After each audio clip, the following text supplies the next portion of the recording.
A young mother whose son drowned is turning her grief into a campaign for mandatory fencing on waterfront homes.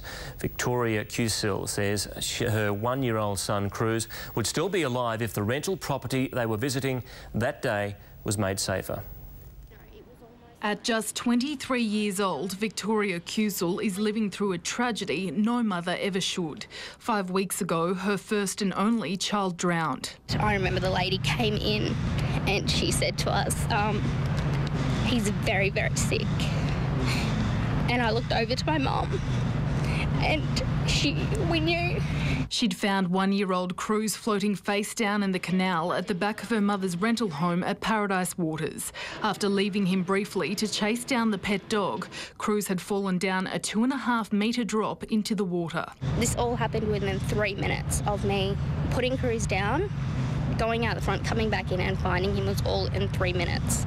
He was rushed to Gold Coast Hospital but didn't survive. And I sat next to him and I was talking to him and it was very hard to see my little 19-month-old boy the way he was.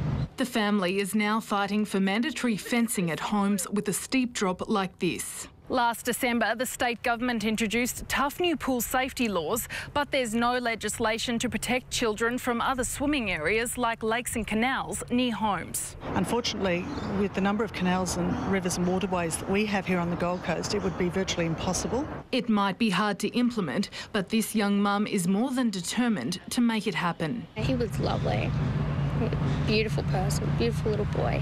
I don't think any mother or father should have to go through this at all, especially when it can be prevented. On the Gold Coast, Amber Austin Wright, 10 News.